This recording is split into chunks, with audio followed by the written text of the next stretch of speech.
8 September রবিবার বগুড়া জেলার ধুনট উপজেলার ধুনট কেন্দ্রীয় শহীদ মিনার চত্বরে ইসলামী আন্দোলন বাংলাদেশ ধুনট উপজেলা শাখার উদ্যোগে ছাত্র জনতার গণবিপ্লবে সংগঠিত গণহত্যার বিচার, দুর্নীতিবাজদের গ্রেপ্তার, অবৈধ সম্পদ বাজেয়াপ্ত ও তাদেরকে নির্বাচনে অযোগ্য ঘোষণা করা, সংখ্যানুপাতিক পদ্ধতিতে জাতীয় সংসদ নির্বাচন এবং ইহকালীন শান্তি পরকালীন মুক্তির লক্ষ্যে ইসলামী সমাজ ভিত্তিক সুখী সমৃদ্ধি রাষ্ট্র প্রতিষ্ঠার দাবিতে এক বিশাল গণসমাবেশের আয়োজন করা হয়। ইসলামী আন্দোলন বাংলাদেশ ধুনট উপজেলা শাখার সভাপতি মাওলানা মোহাম্মদ শাহাদত হোসেনের সভাপতিত্বে উক্ত জনসভায় প্রধান অতিথি হিসেবে উপস্থিত ছিলেন আল্লামা আব্দুল হক আজাদ সাহেব। এছাড়া বিশেষ অতিথি হিসেবে উপস্থিত ছিলেন ইসলামী আন্দোলন বাংলাদেশ বগুড়া জেলা শাখার উপদেষ্টা মোহাম্মদ ইউনুস আলী, ইসলামী আন্দোলন বগুড়া জেলা শাখার সেক্রেটারি প্রভাষক মোহাম্মদ শফিকুল ইসলাম, ইসলামী যুব আন্দোলন বাংলাদেশ শাখার কেন্দ্রীয় ত্রাণ ও সমাজ কল্যাণ সম্পাদক মুফতি শেখ মোহাম্মদ নুরুন নবী, ইসলামী আন্দোলন বাংলাদেশ বগুড়া জেলা শাখার জয়েন্ট সেক্রেটারি প্রভাষক মীর মোহাম্মদ মাহমুদুর রহমান চুন্ন এবং ইসলামী আন্দোলন বাংলাদেশ বগুড়া জেলা শাখার শিক্ষা সংস্কৃতি বিষয়ক সম্পাদক মাওলানা মোহাম্মদ শাহজালাল। এছাড়া উক্ত গণসমাবেশে বক্তব্য রাখেন ইসলামী আন্দোলন বাংলাদেশ এবং এর অঙ্গ ও সহযোগী সংগঠনের জেলা ও উপজেলার নেতৃবৃন্দ। এদেশের মানুষ খালেদা জিয়ার শাসন দেখেছে, সর্বশেষ এদেশের মানুষ খুনি হাসিনার স্বৈরাচারের শাসনও দেখেছে, কিন্তু মানুষের ভাগ্যের কোনো পরিবর্তন ঘটে নাই। সুতরাং ইসলামী আন্দোলন বিশ্বাস করে শুধুমাত্র দল, শুধুমাত্র দেশ, শুধুমাত্র নেতার পরিবর্তনের কারণে এদেশের মানুষের কাঙ্ক্ষিত শান্তি ফিরে আসতে পারে না। কাঙ্ক্ষিত শান্তি পেতে হলে আমাদের দরকার নীতির পরিবর্তন।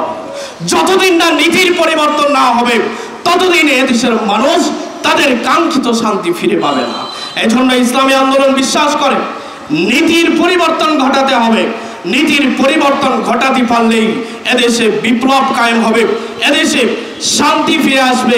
শতকোটি দরুদ বিশ্ব মানবতার দূত, বিশ্ব কল্যাণের দূত সাইয়্যিদুল মুরসালিন, ইমামুল মুরসালিন আহমদে মুহাম্মদে মুস্তাফা শেষ নবী জনাবে মুহাম্মদুর রাসূলুল্লাহ, সকলে বলি সাল্লাল্লাহু আলাইহি ওয়াসাল্লাম।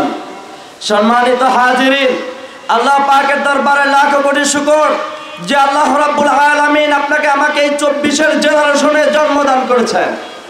কেন বলবো এটা? বলে আমরা ইতিপূর্বে ইতিহাস দেখেছি, ফেরাউনের ইতিহাস পড়েছি, নমরুদের ইতিহাস পড়েছি, জালেম শাসকদের ইতিহাস পড়েছি, কিন্তু স্বচোখে জালেমের পতন আমরা দেখতে পারি না, ঠিক কিনা? আমরা নিজ চোখে 24 আসিয়া 90 ফেরাউনের পতন দেখেছি, আমরা 90 নমরুদের পতন দেখেছি।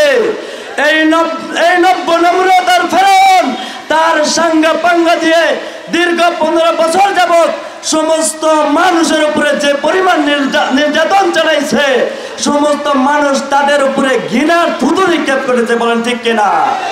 সম্মানিত হাজিরিন, আমরা বলতে চাই আমরা ইতিহাসটাকে পাল্টায় দিব। এ দেশটাকে পরিবর্তন করতে হইলে এদেশের নীতিকে পরিবর্তন করতে হবে, ঠিক কিনা? এই জন্য চাই এদেশে কোরআনী শাসন হোক, ইসলামী শাসন হোক, ইসলামী নেতা হোক। এই জন্য ইসলামী নেতা হিসাবে আমরা নির্বাচন করেছি পীর সাহেব চরমোনাই হুজুর, ঠিক কিনা? আমরা যখন যেভাবে ডাকবে পীর সাহেব হুজুরকে সামনে রাখিয়া আমরা তার ডাইনে, তার বামে, তার পিছনে, তার সামনে থেকে যখন যে কোনো ভাবে মোকাবেলা করতে হবে, অন্যায়ের মোকাবেলা করতে জীবন দিতে প্রস্তুত আছে কিনা ইনশাআল্লাহ? আল্লাহ রাব্বুল আলামিন প্রত্যেককে কবুল মঞ্জুর করুক। আখির দাওয়ানা আলহামদুলিল্লাহি রাব্বিল আলামিন। সম্মানিত হাজিরিন, আমরা যদি গত রমজানের ইতিহাস দেখি, গত রমজান মাসে ঢাকা ভার্সিটিতে প্রকাশ্যে কোরআনুল কারীমের তেলাওয়াত এবং ইফতার মাহফিল করতে দেওয়া হয় নাই। আমরা যদি বিভিন্ন ভার্সিটির খবর নিয়ে দেখি, আমার যে সমস্ত বোনেরা পর্দা মেনটেন করে চলেন, যারা হাতে হাত মোজা, পায়ে পা মোজা, নেকাব পরে, হিজাব বোরকা পরে যারা বাইরে বের হয়, এই সমস্ত বোনদেরকে ভার্সিটিতে পরীক্ষায় অংশগ্রহণ করতে দেওয়া হয় না। বিভিন্নভাবে তাদেরকে হস্তন্যস্ত করা হয়, বিভিন্নভাবে তাদেরকে অপমান করা হয়। এই দিক দিয়ে যদি আমরা খেয়াল করি তাহলে সবচাইতে বেশি বৈষম্যের শিকার হয়েছে এই বাংলার জমিনের মুসলমান। জোরে আওয়াজ দিয়ে বলেন ঠিক কিনা? সম্মানিত হাজিরিন, আমরা এইভাবে যদি খেয়াল করতে থাকি, আমার যে সমস্ত ভাইয়েরা দাড়ি রেখেছেন, এই যাদের দাড়ি আছে তাদেরকে সরকারি চাকরি দেওয়া হয় না। দাড়ি থাকার কারণে সেনাবাহিনীর চাকরি দেওয়া হয় না, দাড়ি থাকলে পুলিশের চাকরি পায় না।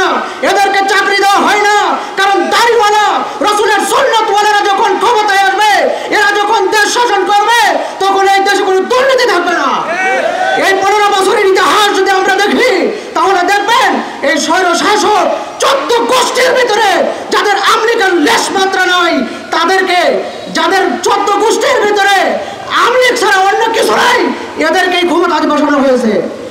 যাদের ইতিহাস দেখবেন, যারা আমলিক ছাড়া অন্য দলের, এরা মেধাবী হলেও তাদের কোনো চাকরি নাই, সরকারি কোনো দায়িত্ব এদের নাই। জোরে আওয়াজ দিয়ে কথা বলেন ঠিক কিনা? এই জন্য সম্মানিত হাজরিন, আমরা যদি আগামীর দেশ সোনার দেশে পরিণত করতে চাই, আমরা যদি আগামীর দেশে শান্তি প্রতিষ্ঠা করতে চাই, এই দেশে যদি ন্যায় প্রতিষ্ঠা করতে চাই, এই দেশটা কোরআন দিয়ে চলো, হাদিস দিয়ে চলো, নীতি দিয়ে চলো, দেশের সর্বস্তরের জনগণ শান্তি পাক, এইটা যদি আমরা প্রতিষ্ঠা করতে চাই, তাহলে আমাদের সবাইকে ঐক্যবদ্ধ হয়ে চরমোনাই পীর সাহেব হুজুরের হাতে হাত রেখে ওয়াদাবদ্ধ হয়ে ইসলামী আন্দোলনকে ক্ষমতায় যদি আমরা প্রতিষ্ঠিত করতে পারি, ইনশাআল্লাহ বাংলার জমিনের মানুষ আর নির্যাতনের শিকার হবে না। আমি ইসলামী আন্দোলনে যোগ দেওয়ার আহ্বান রেখে আমার সংক্ষিপ্ত আলোচনা এখানে শেষ করছি। আলহামদুলিল্লাহ, আসসালামু আলাইকুম ওয়া রাহমাতুল্লাহি ওয়া বারাকাতুহু। এই জন্য যারা আমরা চাই এই দেশে ন্যায় নীতির উপর চলুক, নিঃস্বার্থ চলুক, জুলুম নির্যাতন সব দূর হয়ে যাক, ন্যায্য বিচার যেন হয়, এই কথা যা চাই, যারা শান্তি চায়, এরকম যদি চেয়ে থাকি, তাহলে অবশ্যই আমাদের দেশকে ইসলামী রাষ্ট্র হিসেবে পরিণত করতে হবে। যদি ইসলামী রাষ্ট্র আসে, সেখানে সকলে নিরাপদ থাকবে, যার যা অধিকার সে পাবে। আজকে দেখা যায় যদি চাকরির ক্ষেত্রে কোনো ব্যক্তি চাকরি যায়, তাহলে দেখা যায় তো যে কার খালু আছে, কার মামু আছে, কার উপরে লোক আছে, কার টাকা আছে, তার চাকরি হয়তো। একজন মেধাবী মানুষ, তার কিন্তু টাকা নাই, খালু নাই, তার কিন্তু চাকরি হয় নাই। কথা বলে ঠিক কিনা? এই বৈষম্য যেন না থাকে, যেন যেই অধিকারী, অর্থাৎ যার যেরকম যোগ্যতা, যে যে জায়গার অধিকার, তাকে যেন সেই জায়গায় বোঝানো হয়। এই জিনিসটা আমাদের প্রতিষ্ঠিত করতে হবে। আজকে বিচারের গেলে যদি এরকম কোর্ট কাছারি যাওয়া হয়, দেখে আগে চেহারা স্রোত, এই লোকটা গরিব ধনী নাকি প্রভাবশালী কিনা। যদি প্রভাবশালী হয় তার বিচারটা নেওয়া হয়, যদি গরিব শ্রেণী হয় তার কিন্তু বিচার নেওয়া হতো না। রাস্তায় এরকম জেলখানায় বা কোর্ট কাছারি দাঁড়াদাঁড়ি ঘুরতে ঘুরতে জুতার স্যান্ডেল ক্ষয় হয়ে যায়, এরপরে কিন্তু তাদের বিচার পাইত। আর ইসলাম চায় যার যে অধিকার, সে গরিব হোক ধনী হোক, তার অর্থ থাক আর না থাক, যে পর্যায়ে হোক না কেন, তার অধিকার প্রতিষ্ঠা করা। এই জন্য আমাদের ইসলামী আন্দোলন, আমরা আমাদের বক্তারা অনেক কথাই বলছেন, আমি একটু ভিন্ন মতে কথা বলতে চাই। সেটা হলো যে আসলে শুধু আপনাকে ইসলামী আন্দোলন করতে হবে সেরকম না।